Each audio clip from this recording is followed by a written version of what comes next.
Let me ask you guys this about the elite teams. Of those top four that we ran through, Sean, who do you think's most vulnerable coming into the week? I'm going to say the Wisconsin Badgers, because they have not figured out how to beat the double teams that were put in place by Nebraska. They have struggled offensively, most notably Ethan Happ. They have to figure out a way for him to get the ball in a position where he can score. He has to make a decisive move offensively. And the other thing that concerns me, especially in close games that are going to be here in their tournament, is their foul shooting. I mean, Ethan Happ, about a 50% foul shooter. The ball is in his hands a lot. Now they can't even play him toward the end of ball games. So there goes one of your primary offensive options.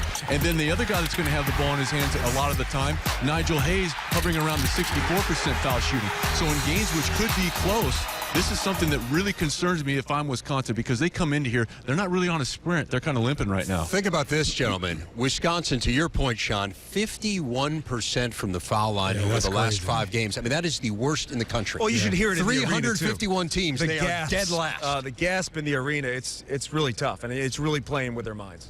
Yeah. You know, when I look at the team that I think is most vulnerable, I think Minnesota, guys, because in their 8-game win streak, 5 of those were at home. They didn't play Wisconsin, and they didn't play Purdue in that stretch. And here's the thing. You made a great point the other night on the game, Minnesota-Wisconsin. When Jordan Murphy gets in foul trouble, Minnesota's a different team. Reggie Lynch already fouls out of half the games as it is.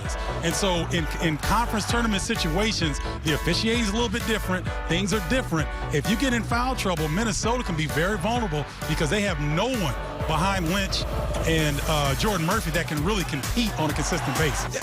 I think it's hard to disagree with either one of those. I think Wisconsin's shown some vulnerabilities, but they also shown that they're starting to have fun again.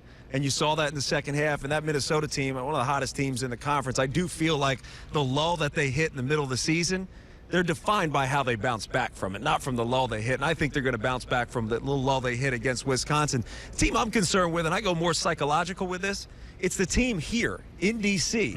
It's a young core. And it's not as if they don't have the capability, the potential to win this conference tournament. It's just that they're really young. And you saw in February, it's almost as if February 1 hit, and these guys, their legs got tired. They just slowed down. They're not getting the lift. They're not getting to the basket the way they used to. And I think it put a lot of pressure on Melo Trimble. Melo Trimble accepts the role as leader, but he's going to need help. And I think the added pressure of playing in front of your home crowd, having media day here, and now playing the Big Ten tournament here, it's going to be a lot of pressure on 3 young guys that play a major role in the starting lineup. And Mark Turchin admitted as much last week, saying he felt like his freshmen had hit a bit of a wall. It seems like that maybe they've gotten through it, guys. 2 straight wins after losing 5 of 7. But certainly there will be a lot of focus on the Terrapins when they take the court for the first time on Friday night.